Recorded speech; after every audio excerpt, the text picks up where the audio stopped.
Clarity comes when our goals feel like our own. When they don't, when they grow out of fear, pressure, old habits, our energy naturally fades. Many people end up chasing plans they never truly choose, shaped by expectations from family, work, or society. Over time, this creates tension for actions move in one direction while our inner needs point somewhere else. Recognizing this mismatch is the first step towards choosing goals that actually support who we are, how we feel, and how we function day to day. Yeah, so I think this is another one of those topics that is very close to my life, my personal experiences and the life of those around me. I think talking about motivation is something that appears at work, at home, and when we are having fun, and you're motivated to play this or that game. And I think a lot of the time we think about this when our, like you well said, like where our motivation doesn't match what we want or what will be better for us. So it's one of those topics that seems kind of weird to talk about because we're talking about only one person. And yet sometimes it seems like we are controlled by something other than us. This is very much the unconscious we have talked about. So yeah, this is going to be an interesting one. Let's confront your trouble. Make conscious the unconscious. Hi, this is Josh. And this is Santi. Welcome to this session in the Mind Quest. So we wanted to talk about doing things that are difficult to do, not because the task itself is challenging, but because we don't have the motivation to do those things. We want to talk about how motivation works. Something interesting is that you can think of motivation as coming from outside, from the inside, and each of these will have a different impact in the way you relate to whatever task you are working on. However, this is not a like something that happens to you and you're just a passive observer, like we say very often. This is an active process where motivation is something that, yes, is there, that is part of you, who you are right now, but it's also something that you can control and change and move around and focus on different things. And sometimes it is that part, the moving around or the manipulating the motivation, where people really find a challenge. Often people will say, hey, this thing I don't mind doing, I keep showing up to work every day, but I don't care about the work. I want to, I don't know, meet with my kid. But when that happens, I don't have energy. So that kind of situation, right? So this idea of motivation as something that moves us to do things, whatever that is in your life. And obviously how this gets influenced by who you are, where you are, by your collective community, by others important people in your life. So yeah, that's kind of the idea. So motivation and what comes into play when we talk about motivation. Yeah. So I found out that there's like sort of common ground uh, across like psychology and coaching and social work and even economics. So central warning is pretty much the same. Putting the energy, putting the engine of motivation in the wrong place, external control, incentives, fines, or professional overwatch often reduces the very motivation and outcome it seeks to create, and how excessive control through incentives, sanctions, or professional dominance shifts motivation away from internal ownership. Right. So the idea here is that at work, in our families, in our communities, at school, we are given, quote unquote, given motivation. So you have to study so you can finish your school with all A's.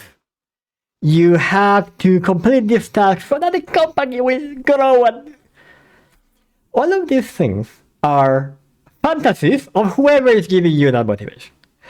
When I come and say, you have to study because that is going to give you a great future, I am lying to you. I don't know about your future. I don't know about the future. So the thing is that when we talk about it like this, we're really talking about motivation. We are just giving instruction. I am telling you to go to school, get an A, because I want that. Because I think my motivation is for you to get A's. That is what motivates me, not you. So that is kind of the idea here. That a lot of the time, unfortunately, we mistake instructions for motivation. We mistake somebody else's interest for motivation. Somebody may have the best intentions. That won't give us motivation. That is just best intention. So that's kind of the idea here, to make this distinction between motivation that's intrinsic, that comes from you, and motivation that comes from other places. It can happen, but it's usually not somebody telling you what to do. And we will look into that a little bit more as well. Yeah. So, some of these studies focus on how people internalize goals, why meaning matters, and how purpose driven behavior differs from reward driven behavior. Examines mechanism of internalization in SDT, self-determined theory, or MI, motivational theory. Uh, Empowerment models and workforce motivational. They also analyze how social workers, coaches, therapists, leaders, and policymakers may unintentionally position themselves as owners of motivation, creating dependency or resistance. Contrast empowerment, collaborative goal settings, and paternalistic approaches. Mhm. Right. So yeah, you're pointing out something here, right? So motivation, we talk about this in everyday life, but this has been studied formally, right, by psychology. And you well pointed out some termination theory and MI are one of the most common ways that you will talk about motivation in a professional setting. It's important to distinguish motivation from behavior. A lot of times we confuse this, going back to the example of school. I want you to be motivated to get aces so that you become a great professional. That is, how do you say this? Again, those are instructions. Those are recommendations. Those are things that are maybe objectively good for you, but they are not motivation. They are reasons. They are rational, logical reasons to do something. If you get an A, you will be able to get a better job. Supposedly, right? Like, sure. In that person's mind, that's true.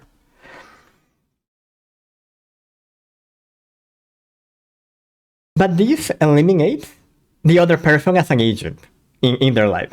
Because now I am telling you what you have to do. I am telling you what your motivation is. Life doesn't work like that. The other person gives their own, they take their own choices. So they will hear what you have to say, and then they have to make a choice. Do I care about this? Do I want to follow this instruction?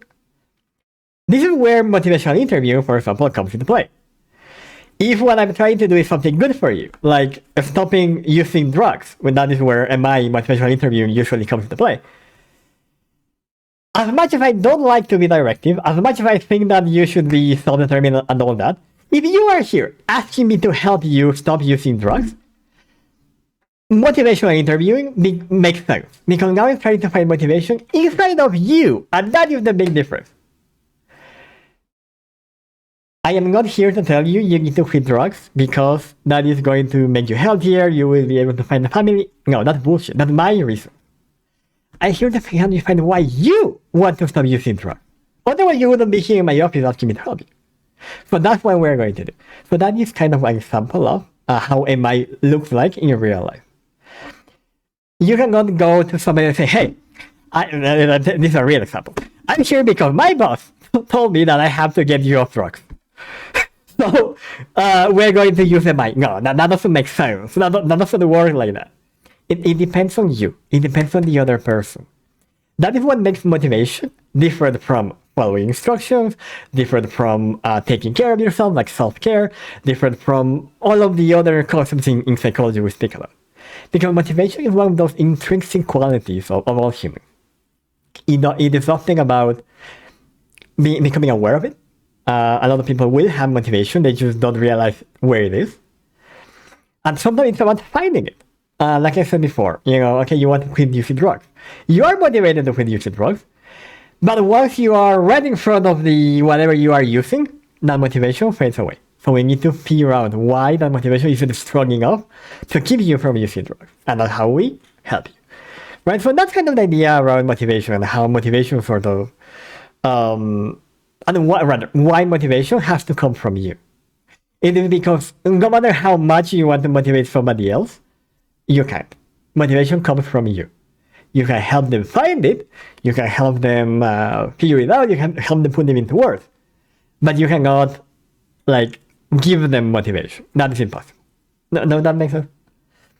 So, so I think that's kind of the background of what we're talking about today and how through language we sort of, again, we don't give communication, but we shape motivation. We help motivation be found. It's important to keep that in mind. Because no, I don't have your motivation. You have your motivation. I can help you find it. And hopefully it will be something that we can both work on.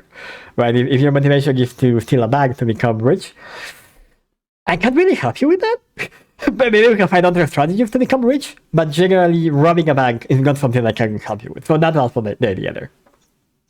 So maybe with that, we can look at whatever is going on today and whatever comes to your head today. Yeah, since we started with this, I'd like to say that these investigations are opening my mind, while at the same time they're creating a lot of doubt in me. So, I don't fully know how many times I've been guided into choosing something I didn't actually want. Mm-hmm. Sometimes it's easy to see when you are being manipulated. Uh, there's people that is quite obvious with this kind of things, and you know this, but there's also other times when you don't realize what's going to happen. Uh, so there's this control disguised as autonomy. Yeah, so there's people that is quite skilled in speechcraft, and they will tell you, they will walk you around, they will talk to you, and somehow they are convinced that you're needed to do something. Like with the fake news, yeah. Even when it's obviously false, so you find those news that are obviously false, it still serves a purpose. To what extent am I assuming that the direction must come from outside? And how might I limit my ability to develop a self-directed path? Uh, So how outside influence may stop you from making your own path? Is that the question? More like how much of the outside is actually forming my decision instead of me. Mm-hmm. Did I make sense? Yeah. I know, I'm choosing for me, or because something on the outside is actually forcing me to make this decision. Okay. Excellent. Excellent question. Good question. Okay.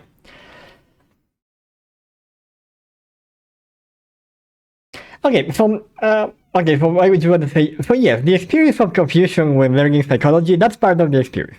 Uh, I think learning psychology means that you start to one of the clearest elements you begin to find is that a lot of things seem contradictory. But that's because there are 8 billion people in the planet. So it's very difficult to say things that apply to those 8 billion people across all different cultures, across all different ages, across all different social circumstances. So rather than So like the top tip to deal with like confusion is take them both as valid and as things that go hand in hand, or as things that apply sometimes but not always. And I will sort of give you an example right now. So when it comes to this idea of external influence, there are two layers to this external influence.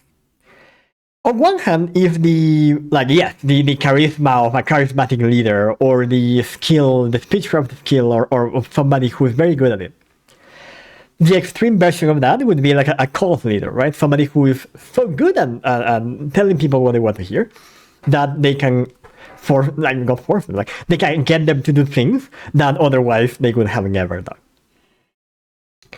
If you want a really spooky, grim example of what this looks like in real life, I think on Wikipedia there are recordings of the famous, what's the name? Charleston Massacre, I think it's called.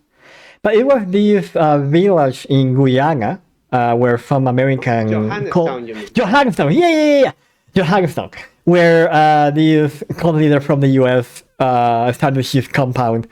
And on Wikipedia, you have the recordings for the session where he is having the people drink the poisoned Kool-Aid.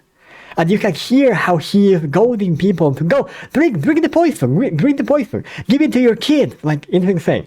But it's a good example of like how powerful a charismatic leader can be, and how powerful words can be. But this is only one layer, because I don't remember the name of the guy. He couldn't have manipulated all 8 billion humans. So there has to be something in the people he did manipulate that is the second component to what we're talking about today. So on one hand, external motivation, yes, it is very much a learned skill that you can learn if you want. And the second layer is the receptor, it's me who is listening to this. For your message to hit me, for your message to control me, I have to be in the right situation as well. So it is going to be much easier for you to tell me what to do if I am depressed, if I don't have any friends, if I don't have a support system, if I have very low self-esteem, if I have a very high need for social interaction.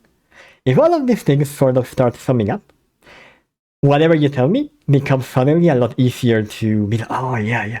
Oh, you're telling me I'm a great person. Oh, you're telling me that this is the purpose God has for me. Oh yeah. Because the conditions there were right for me to listen to this and be like, oh yeah. I want this to motivate me. This fits with me and creates this motivation to do things that I would normally not do. So this is like an extreme example, right? We're looking at cults here. But it is a good way to look at, precisely, extreme are a good way to look at the two poles of what we're talking about today. So whenever we are talking about sort of motivation, and you said this very well as well, control, we are talking about these two layers. The external layer and the internal layer. Different people will have different configurations. Like there are people who are much better at attributing the changes in their life to themselves. So there are people who will look at their life and say, oh, okay, I am a doctor today because of what I did, because I put the work, because I made the decision, I made the sacrifice. There are people who will say in the same situation, say, oh, I'm a doctor today because of the conditions I had. Oh, I was lucky that I had a good family that supported me. I was lucky that I went to a good university where my teachers were great at showing me how to do things. I had the privilege of, well, that's actually objective, but I had the privilege of having the money to go to a good university. All of those things, right? So there are these two elements here. An internal, and the technical term for this is an internal locus of control, and an external component, and the fancy name is the external locus of control. And most people fall somewhere in between these two. Most people understand that some things depend on themselves, and some things depend on others. Very few people are accurate about that assessment. Very few. Most people err one way or another. Most people think that they are responsible for more than they actually are. Most people think that they are responsible for less than they actually are. Very few people have a good assessment of really what's my responsibility, what I'm doing. It's a rare thing.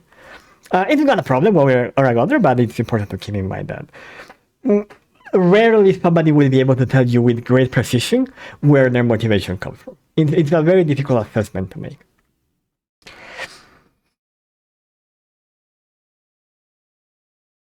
And I think that would be a good question. So if you look at yourself, how would you say you fall in this spectrum? Like, where would you say you are more towards like external locus of control? Would you say you are more towards like internal locus of control? From your perspective, like, what would you say your current condition, or rather, what would you say the composition, or what would you say the factors are that led to your current condition? I don't know if that question makes sense. So I would like to think that nowadays my control comes from inside. Mm-hmm.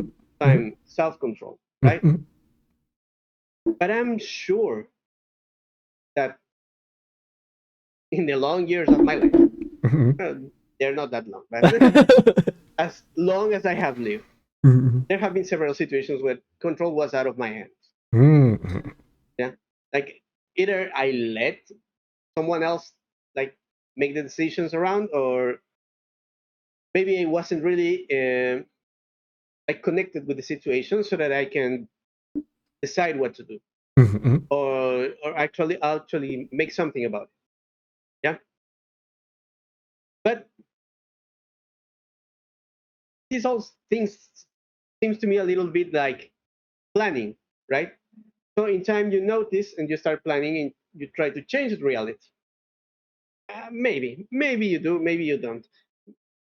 But as an educator, you're forced to do that kind of decisions all the time. So I was thinking while I was reading about this, and something clicked on my mind, and I remember this word, gamification, Mm-hmm.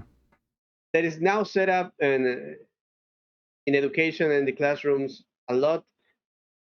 It actually derives from elsewhere. I know it may ring a bell to you, right? Gamification as a process. Mm-hmm. And while reading this paper, I started to think about how external incentives impact long-term engagement. So you know what? It made perfect sense at the end, because a couple of years ago I worked at a school that used gamification as like the mainstream idea. So gamification was all about the school. The school was all about this thing, and that was the main engagement process. Uh, by the way, and as I told you, this idea actually comes from marketing, not from education, because psychological marketing, it works there. So they developed a currency system, yeah, to reward the students that were doing well, yeah, to accomplish a task or homework or whatever, and they were receiving this payment, yeah, digital virtual payment for in their digital virtual accounts or wallets. Uh, and at first it worked. Yeah, kids were like happy. They were earning their stuff for their little or big efforts, whatever. So, but half the way through the year, scholar year, most of the kids stopped caring about their earnings. Like this served a purpose or something like that. That they didn't even care about earning anymore, because it was like not really useful somehow, because it's not like real money. You can take it and go anywhere, but you were forced to use it only on the stuff that the school was providing, like their own store or their own whatever, so they can exchange for goods somehow. Yeah. Uh, and every time I use gamification, I've hit that same wall. So was I focusing more on short-term compliance than the real internalization of what I was trying to show to my students? But and I'm asking you this because I think as a teacher sometimes you don't want to, but end up turning in this kind of control freak, because you need to control all these kids. Not all of them are well behaved, and you need to establish rules and be. squares sometimes, but you know more or less how it is. So I'm unsure because I actually did my thesis, my master thesis, based on the idea that there are elements on gamification that are not being used as they are supposed to. But every time you use this setup, this marketing setup of gamification, it doesn't really work. So you've hit the wall and that's it. No Mhm. more. That's short term at the end because you reach half of the year with that information. There's not much else you can do. So where am I supposed to put the focus so that I can actually make it work? So I think you are sort of highlighting a very sort of the core of the issue there. Well, there are two issues. One, gamification is more complex than just give the kids money for what they do, right? I would argue that is more of a behavioral approach than a gamification approach. And I mean, I don't know who was implementing this, but it's difficult to implement gamified things if you yourself don't play a lot of games. And adults generally don't play a lot of games. So you are starting already on a difficult step.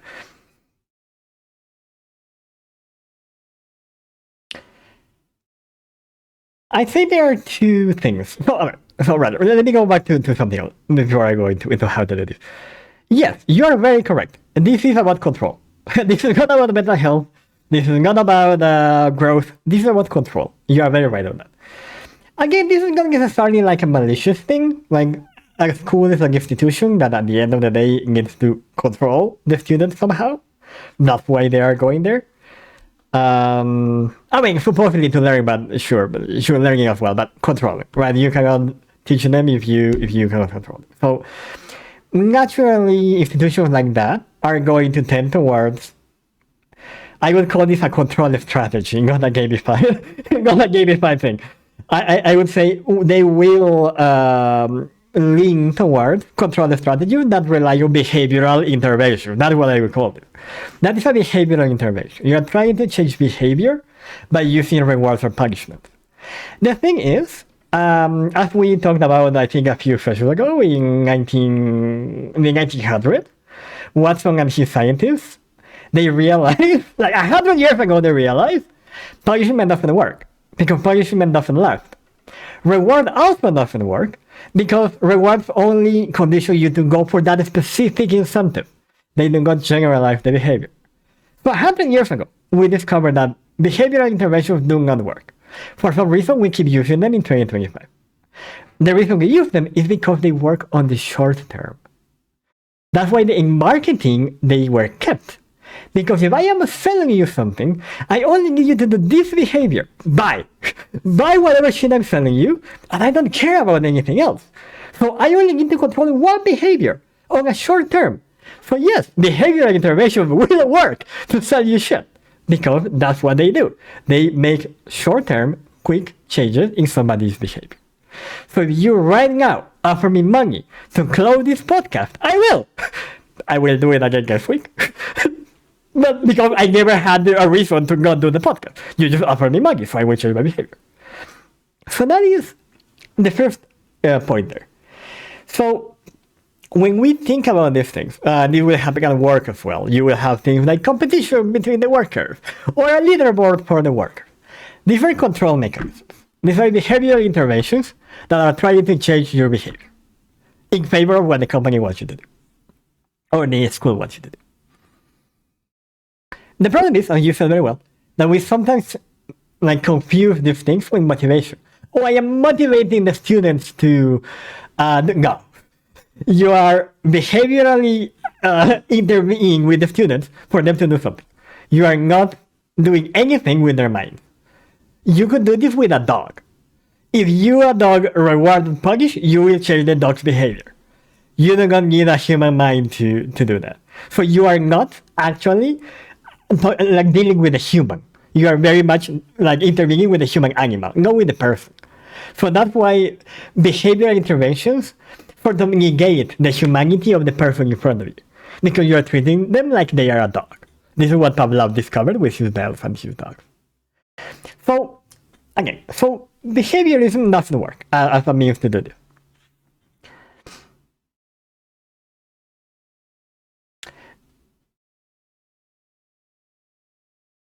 That doesn't mean that you cannot, like, actually influence somebody's motivation and things.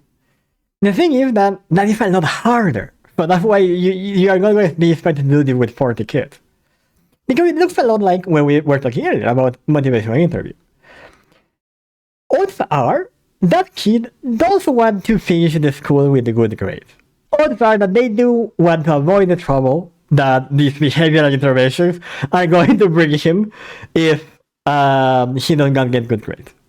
So odds are there is some motivation somewhere inside this student. But we have to find it. That is completely different to me telling you what to do. How to find it. So, what would make this kid actually want to get good grades? That is a question that has no universal answer. But that takes work. So now, we cannot do that. Let's do the money. Okay, if you do this, I give you $10. I am telling you to be a grade going for capitalism. I am doing nothing with your motivation. I am doing nothing with your learning. I am doing nothing with your growth as a person. I am just treating you like you're a dog.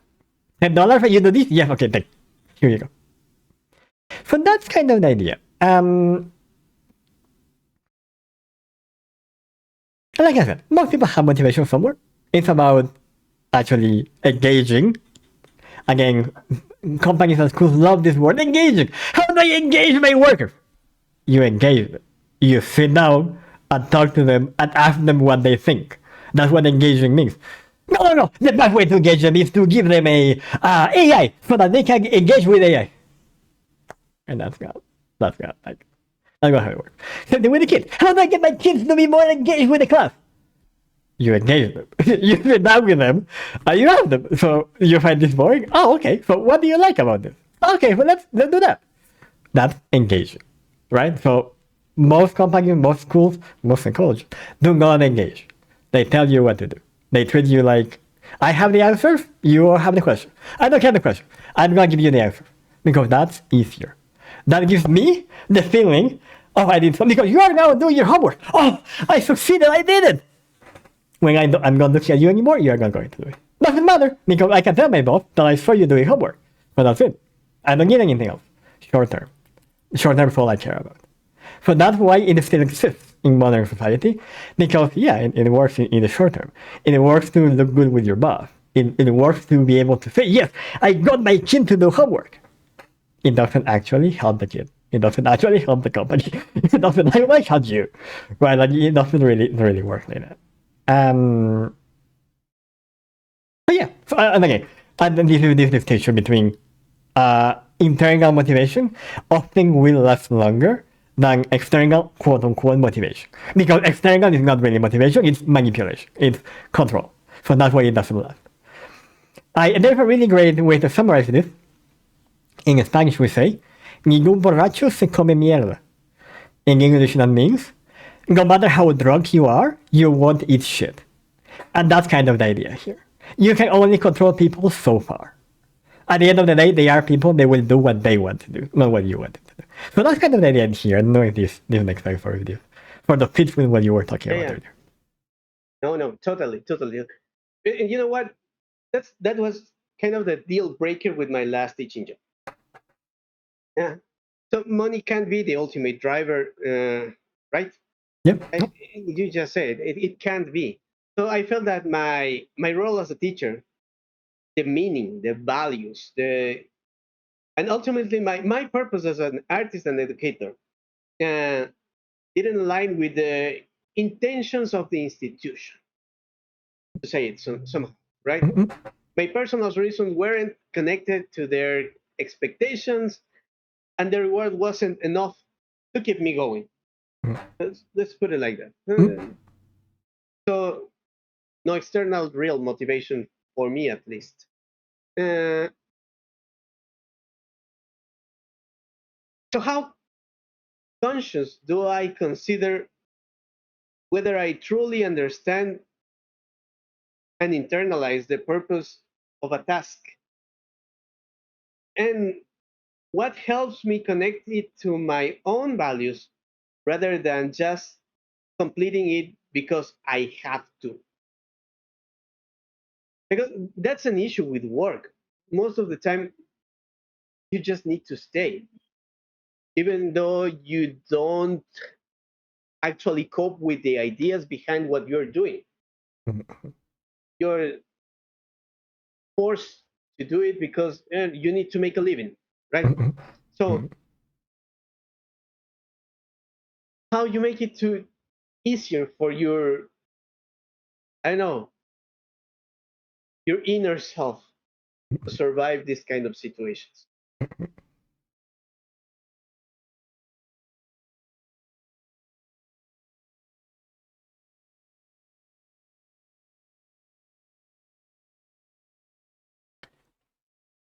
Okay, so I think you could begin with, one of these, I said this type of every session, hand over your heart, question for yourself, do I want to keep in this job? If the answer is no, then the first sort of clue that you have is that your motivation is somewhere else, and that is fine. But ideally, this should give you a clue of, okay, so what I am doing with my days, with my life, with my time that I do own of myself, is moving towards that thing that I actually want. Whatever it is, right?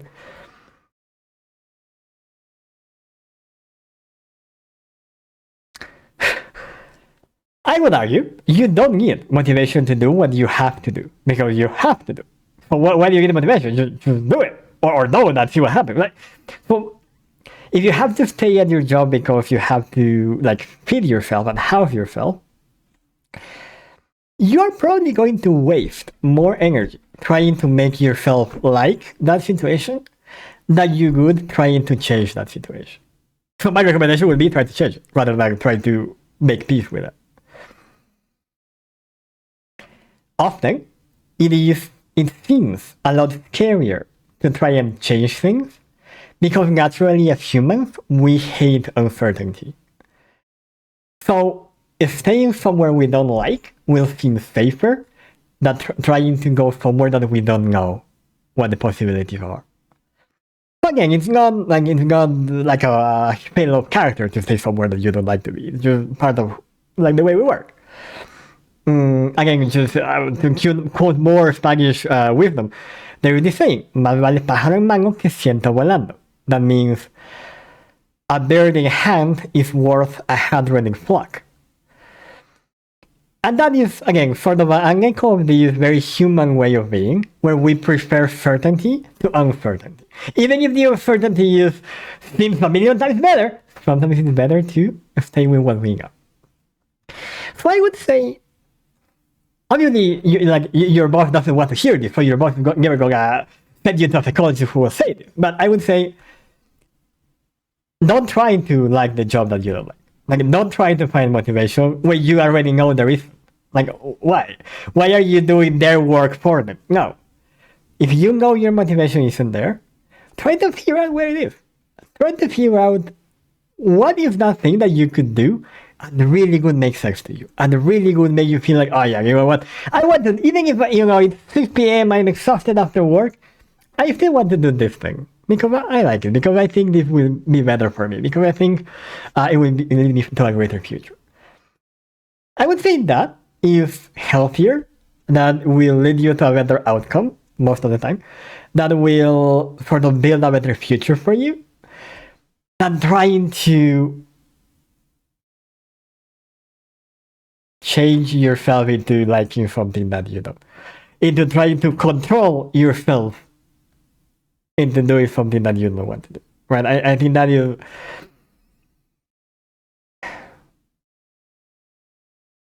Like, I would say that's impossible. Like, I would really be surprised, like, if you could, like, bring around something that you really don't like and turn it into something that I'm motivated to do this every day. Like, maybe somebody in the world has done this.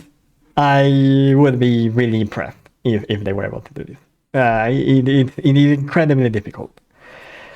Most of the time, like I said, it would be easier to just start putting what little energy and time you have towards, redirecting things towards something that you actually want to do or to a condition that you actually want, rather than trying to adapt into liking the situation that you don't. We've talked a lot about for the resilience, and we've talked about this idea of how stress creates change. So if you stay long enough in somewhere you don't like, you will start getting more and more of your resources, your mental resources back, because you will get used to the suffering of that place you don't like. That's where you use those resources to change things, to do something else. Unfortunately, what we tend to do is, oh, okay, it doesn't bother me anymore, so I'm just gonna stay here. No, you're still using the resources to survive. Just use them for something else. Right? So that's kind of the idea here. So rather than going against the current, I'd say go with the flow. Like, try to be honest. Like, try to find really, like, what if I were able to quit this job tomorrow, what would I do? Like, what other job would I like? If the answer is I don't know, okay, so that's the first step. Figure it out, right? Call the healer's guild and tell your healer that, hey, I want to quit my job and I don't know what to do, and we can give you a hand with that, right? That's kind of the idea there. Maybe at some point in the future, I don't know. I do my best. Like, rarely I have found in my career that a valid recommendation is to wing it, to deal with it. No. Most of the time, things can be changed. Like 99% of the things can change. Sometimes we just need time to be able to see the other possibilities. We just need support from somebody else to be able to hear ourselves or other ideas, other perspectives, and we can find a way to change things. Very rarely we've had a situation where it's completely. If I'm in jail, okay, sure, like I would still say try to fucking escape jail, but again, that's not a possibility, right? So sure, we may need a different strategy. If you are a of war, sure, that may be a different strategy. And if I would say if you, the chatter, the viewer, you think you are in a situation like that where literally a prisoner, literally somewhere you can leave, that's a different episode. But I would suggest this psychologist. His name is Viktor Frankl. I don't remember exactly the name of the book that I have in mind right now, but if you look for Viktor Frankl with KL at the end, and his sort of theory is called logotherapy. And logo comes from the Greek for purpose. And he's, for understanding. And his whole theory, I should probably mention why. He was a prisoner of war in a Nazi camp. So from that experience, he sort of writes these, I don't know if it should call it a current in psychology, about, how to deal with that kind of extreme situation when there is really no change is possible. Where you have to find, and this is what it's about, you have to find meaning and purpose in the changing horrible situation where you are. It's possible. Viktor Frankl, logotherapy, Maggie search for meaning. I think that's the name of the book. That's possible in that extreme situation. Most of the time, in our everyday life, like most people, have the possibility of change. They just either cannot see it or don't have the resources at the time to operate on that. And usually the work will be towards that, towards finding those possibilities, towards again, it's easier to deal with because you are prepared, right? If you know you have to take a job you don't like, easier than if you are stuck in this job that you don't like. So there is a lot of movement that you can do around that. And that is what's going to last. Like if it is coming from you, if it makes sense to you, that change that you make will last. And then it doesn't make sense to you, in which case you can change it, but then you will want to change it. So versus, I don't know, versus going to work and then going to a massage every time after. Okay, that's a behavioral intervention. You're reducing the anxiety. You are still miserable at work. You are still going to be there for the indefinite future. So your horrible situation didn't actually change. So that's why behavioral interventions don't last. Because we realize eventually, you know what? Smoking a joint after work, it lets me keep the job, but it's ruining the rest of my life. So maybe not the best strategy. So that's kind of the idea there. It's a lot about internalizing, about finding in yourself the ways to move forward rather than listening to somebody else. I don't know if that kind of answers the question there.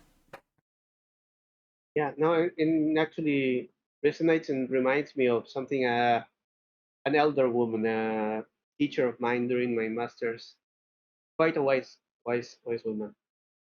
She told us during one of our last classes that as a specialist in innovation, you are not to keep on going with your ideas if the school is not actually valuing them. So you'll do better in actually quitting the job, trying to find a new place to work instead of trying to stay because you will drain yourself from all that you are. Thanks.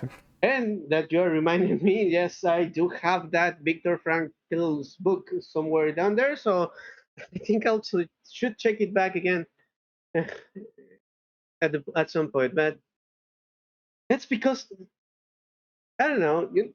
This times comes with a lot of these so-called leaders, and I'm tired of them pretending to be coaches, or therapists maybe.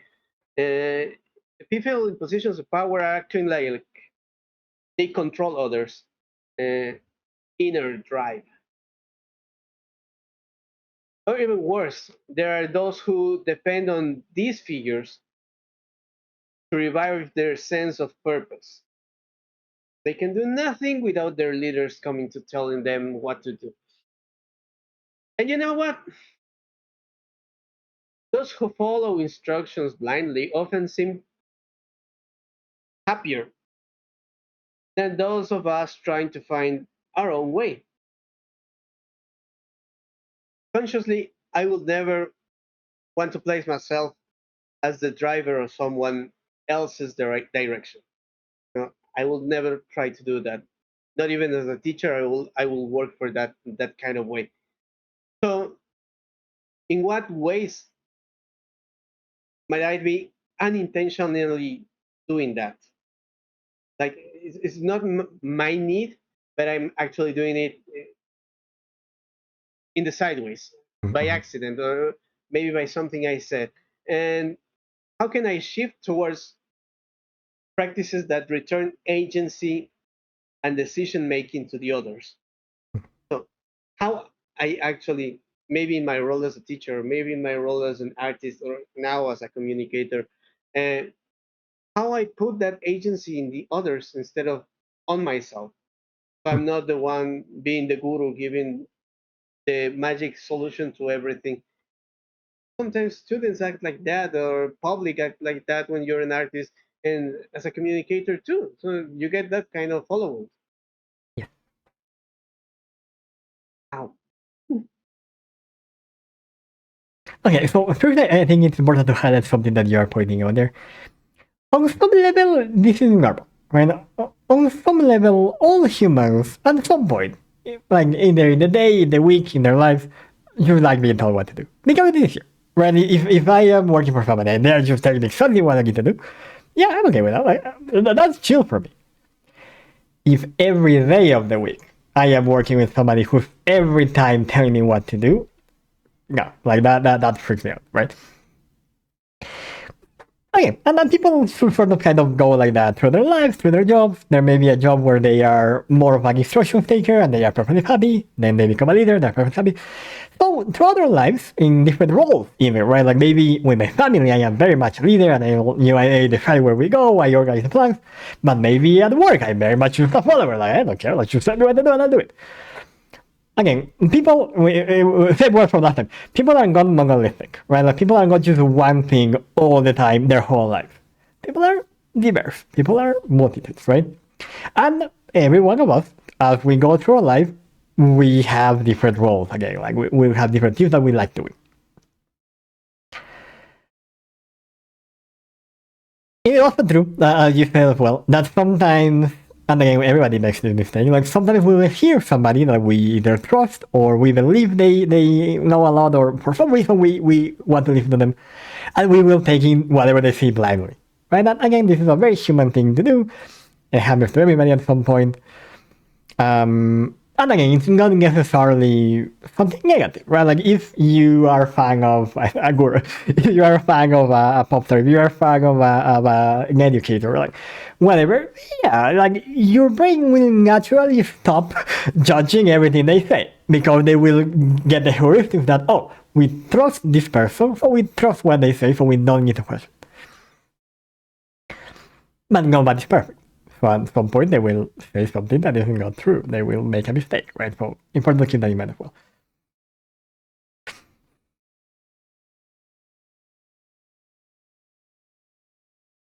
I think this becomes a problem where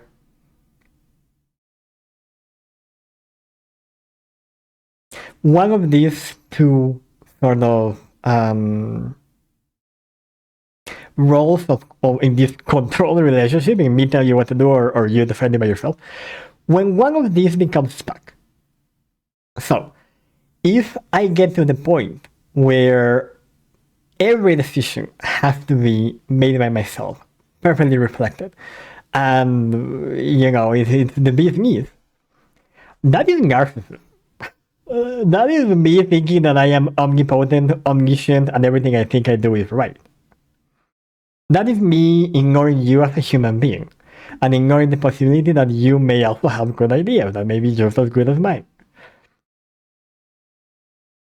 So again, that's kind of the extreme of that side of things, of living life by only my own decisions and only my own view, right? At some point, everybody learns something from somebody else. Like today, we both have said, I learned this from a teacher, I learned this from a tutor or from somebody else. That's because that's how humans work. So there is no way to be purely like an absolute individual human that made decisions only by yourself. Like that is not realistic. Even on a practical term, like I chose what to wear today. I didn't make this t-shirt. I didn't choose, well, I did choose the fabric because I have issue with fabric, but most people do not choose the specific fabric of their clothes. I didn't build the roads from my house. I didn't build this place where I live, right? So I live in a network with the rest of humanity. So we all are connected, and if we don't like to admit it. So it's not about going one way with your own values and only what I think matters and only what I think is real. It's also not about going the other way, like we already spoke about, where everything they say is real, everything they say is the only thing that matters, everything they say is law. That again, that's a cult. So we have these two extremes. The narcissism, where it's all my autonomy, and the cult follower, where I have lost all my autonomy and I have given it up in favor of somebody else.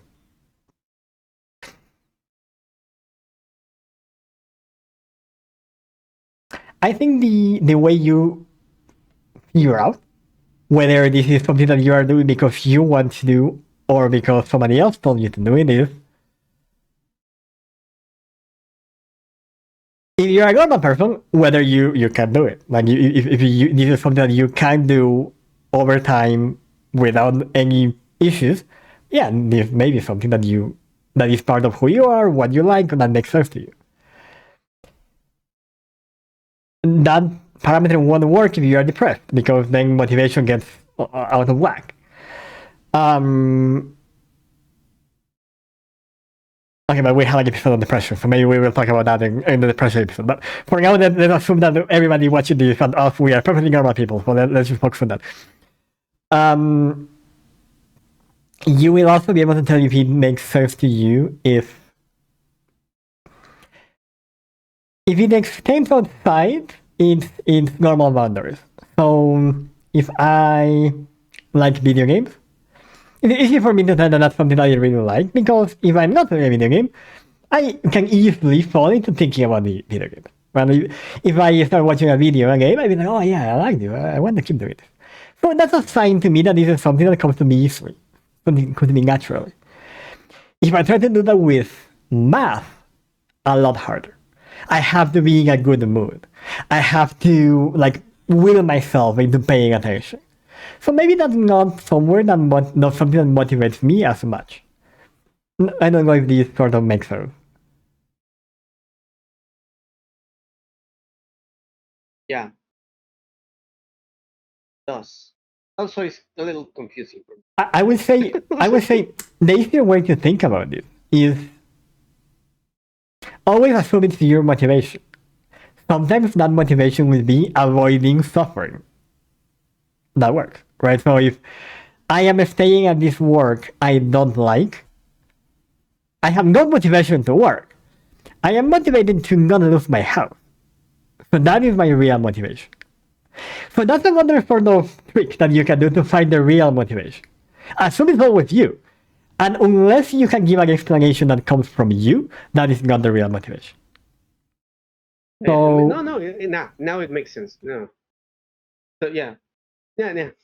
And that's because, and I told you, it's a deal breaker because my health was in peril. I was getting sick a lot. mm, I actually broke my ankle. I told you that. I didn't go to the doctor. Money Yes, I was not remember this. enough. Yes. Money was not enough. So I was always tired. There was no time for me or for my relationship or whatever I wanted to do. So, and most of all that I was actually thinking of trying to prepare or work around, uh, was not working. Not because I didn't want to, but because at the end, all my preparation ended up being cut down and switched for another thing.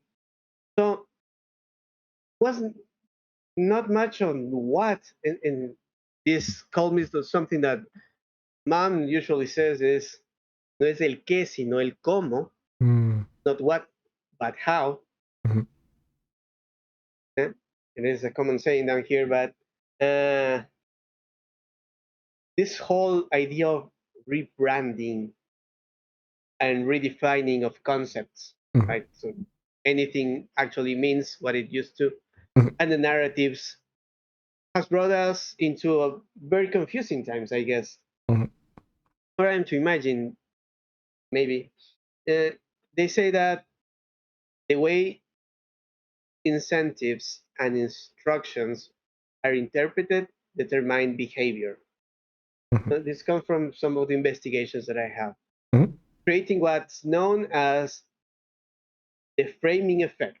mhm, mhm, Within this, you can turn fines into prices, morals into market frames, control into information feedback, and stigma into empowerment. But we're seeing this. mhm. Yep, yep. These are like economic experiments blended with psychology. Mhm, mhm, And I know this might sound like a conspiracy theory, but if these methods are used for such purposes, then how does the way I frame instructions, incentives, or expectations influence how others interpret task I'm giving them? mhm, Especially as a teacher, I can say this, but I think it will also affect people that is in charge of other co-workers, bosses, or division bosses, whatever. Yeah. So, do my message support meaning and autonomy, or do they unintentionally signal control or compliance? mhm, mhm.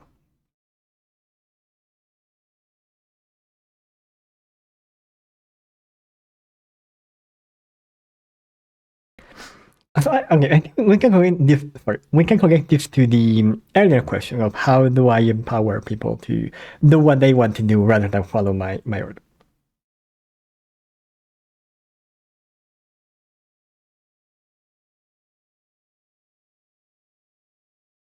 I think there are two sort of attitudes that underlie empowering somebody else. The first one is,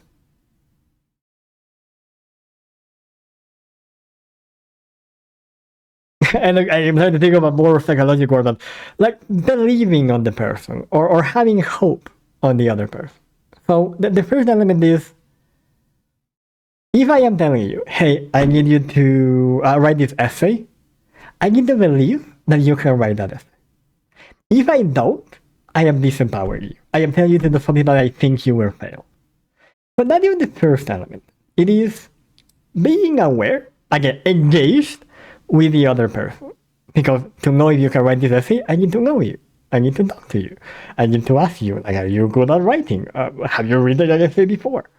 Do you need me to teach you how to write an essay, right? So that is the first element. It is really getting to know whoever you are talking to. Having hope, faith, whatever, that they will be able to do the task that you are asking them. So that's kind of the first element. This sounds kind of obvious, but you will be surprised how often people do not stop to ask if the person they ask you to do something can actually do it. Yeah. As a psychologist, as a patient, being a psychologist, I have had people have this issue with me. When I say something, I cannot do it, and they immediately say, oh, but you have to do it. I just told you I cannot do this. So step number one is, again, this is you as a speaker. You need to honestly, hand over your heart, believe that this person can do what you're asking them to do. So that's the first step in sort of empowering somebody. If they don't, then look for something else. Maybe we need to start smaller, right? Don't write an essay yet. Let's write only one page first and see how writing one page goes. And then we can see if we can write an essay. The second element is, again, this is something that we actually say this in a different way here at the Guild. The way we say it is provide questions, not answers. The way I would say it in a more generic way is provide the tools, not the results. So if I'm asking you to write an essay, I'm not going to write an essay for you. I'm going to let you do it. I am going to give you examples of a different essay. I am going to give you structure. This is how you write an essay normally. Here. I am giving you all the tools for you to do this. I am not, maybe sure I'm telling you to do this, but I am giving you the tools to be able to do it. I am giving you everything else for you to be able to complete the task. I know beforehand you are able. I already have hope. I already have the belief that you can. Now I am adding the physical component. So now I know that you are able to. I believe that you can. I know you're able to because the components are here. Now you can do it. And I'm here if you need support. Maybe I miscalculated. Maybe you need more help than I thought. Okay, here, let me help you. Maybe it was the opposite. Oh, maybe you could do more than I expected. Hey, why don't we take it to this next level? Okay, engage. How do you do it? You engage somebody. How do you engage somebody? By engaging. By engaging in conversation. By engaging in question. By engaging in understanding. So again, second step is you provide tools. So if, let's say, going back to the example of I'm trying to find a new job, right?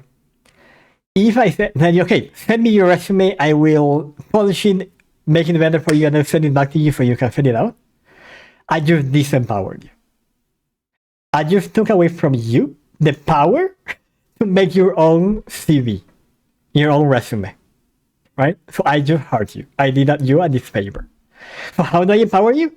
Oh, you know what? The resume, it gives a lot of work. So I think this should be the first step. Do you agree? Yeah, okay, good. So have you ever done a resume before this? Oh, you haven't? Okay, so that's the problem. So let me show you how to do one, and we sit down and we do it together. And I show you, I give you the documentation. I explain to you, okay, we're going to remove your picture. Why? Because in North America, most of us do not have a picture. Versus me just giving you back a resume without a picture. Do you see? So it's about empowering is teaching versus commanding versus instruction. So that is the difference. When I'm trying to actually get you to grow, I want you to be able, whatever it is, able to, if I'm trying to get you to grow, I am trying to get you to be able to do whatever it is you want to do by yourself. Versus if I am controlling you, I want you to do what I want you to do while I'm looking at you. Okay, so no, that's not the right way to write an essay. You need to do it again. No. Let the other person fail. Empowering sometimes means letting the person fail. Maybe I'm not super sure you will be able to do this. Obviously, don't lie to them. Be honest. Like, hey, I'm not super sure you will be able to do this, but I think maybe you can. So let's try. What do you think? Okay. Empower. Again, dialogue. No, I agree with you. I think it's too hard. Let's try something more easy. Oh, okay, sure. Let's try something else. Again, dialogue. It is two of us. I am teaching you.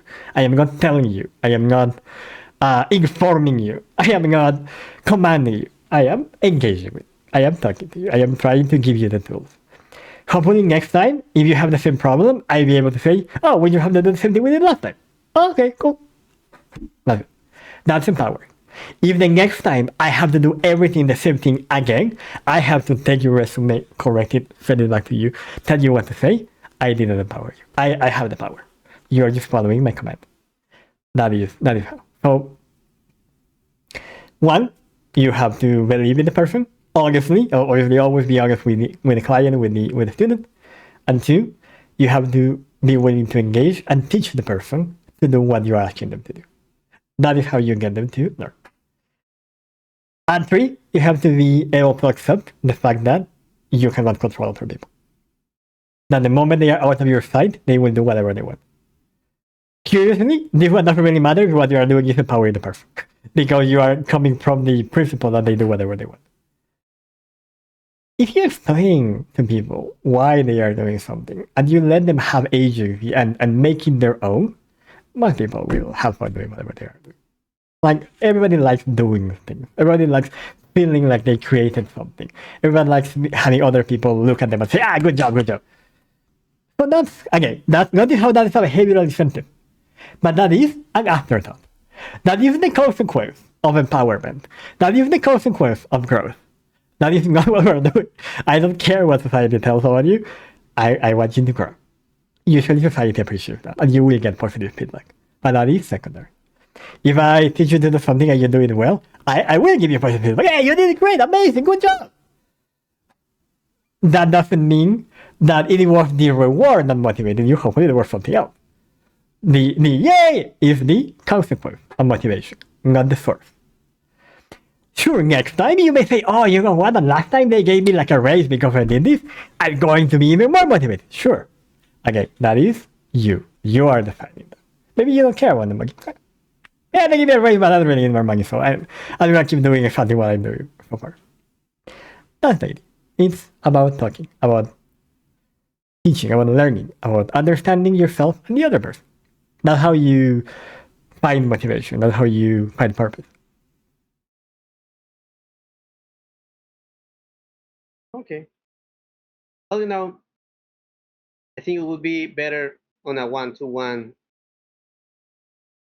session of work, but since, and I don't know if there are teachers out there hearing to this, they know kind of hard to do it with 22, 40 kids in the same class. So, well, hopefully one of those days you'll get the time to do it one by one, trying to understand what's going on in each one's head.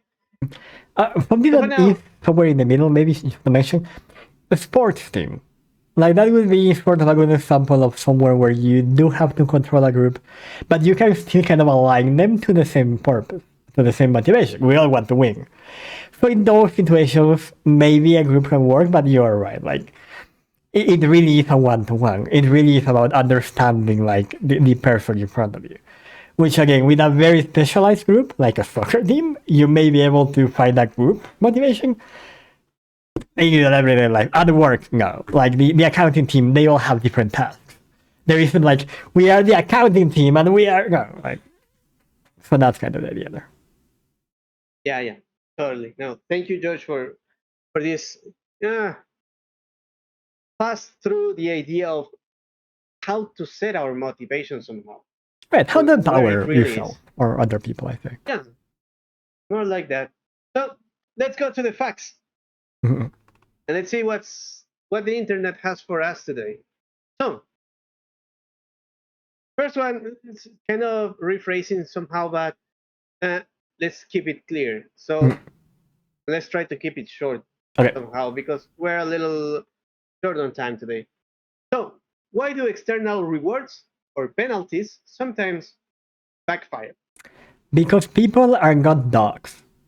You cannot train a human like you train a dog.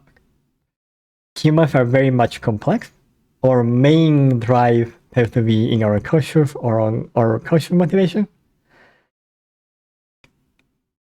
Rewards and penalties. What is a reward to you may not be a reward for me.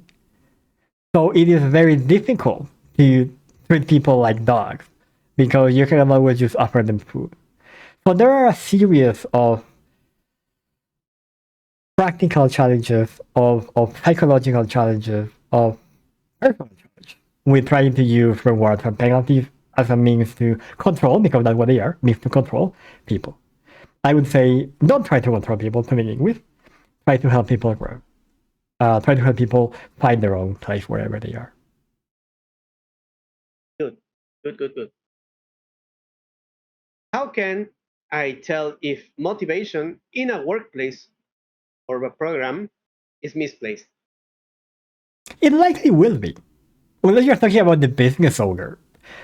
Motivation will likely not be where you want it to be or where it is for you. Because everybody is living their own life. We said an example earlier. Maybe for me, my motivation to work is I actually like my job.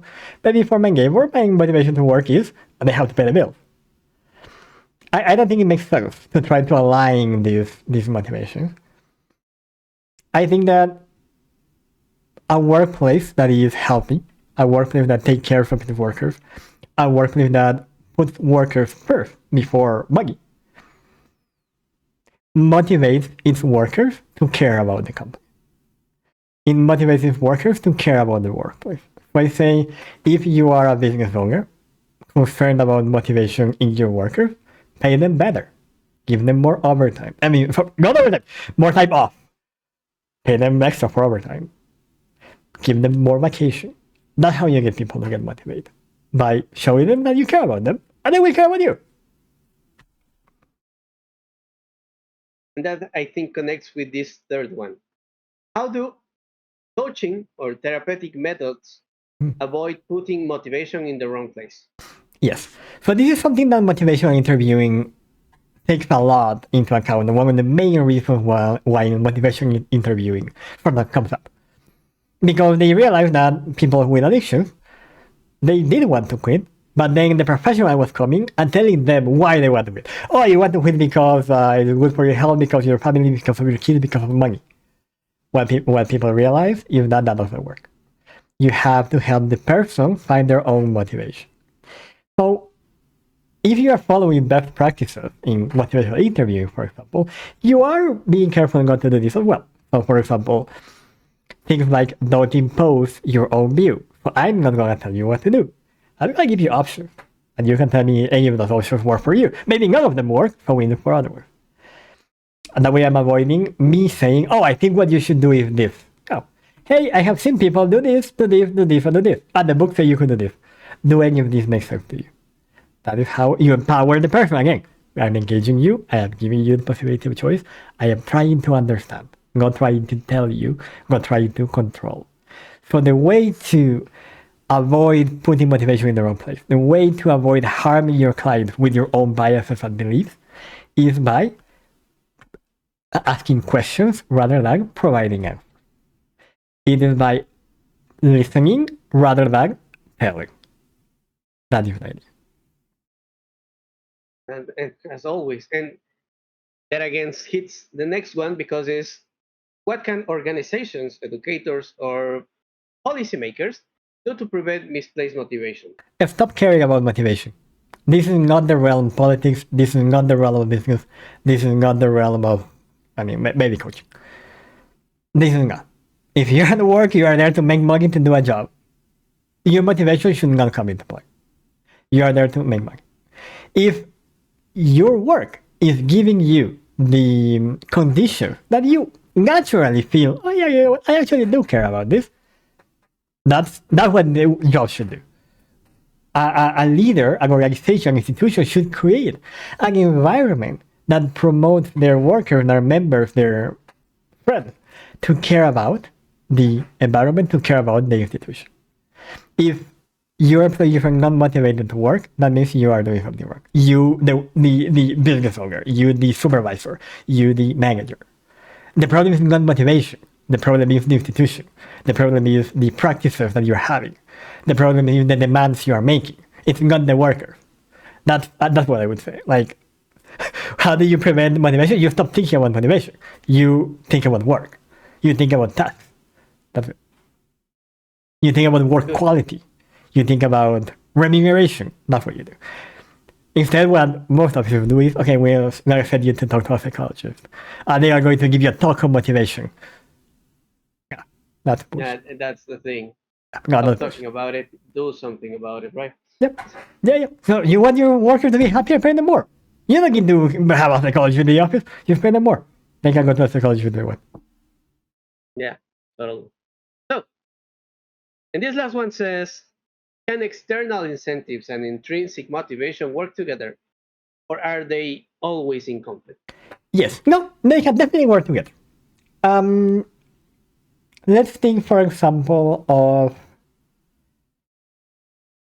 an artist, a musician, a visual artist, some sort of creator, right? They post their content to Twitter, to YouTube, whatever, and they get likes. Those likes are an external motivation. But nobody would say, oh my gosh, ignore completely. Those people don't go.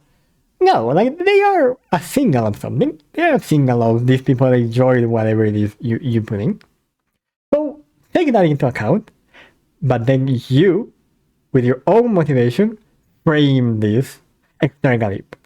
Oh, I got 1,000 likes on this painting. Great. What does this mean for me? Right? Do I like? Is this like what I care about? Am I now only going to do art for likes, or is this like just a great motivation? Oh, people actually like what I do. Oh, people actually like the way I do things. Okay, cool. Let me do more of my stuff. Right? So they are not necessarily opposite. We all enjoy external motivation every once in a while. But again, notice how external motivation is part of my reasons to do things, not the reason. That's where it becomes problematic.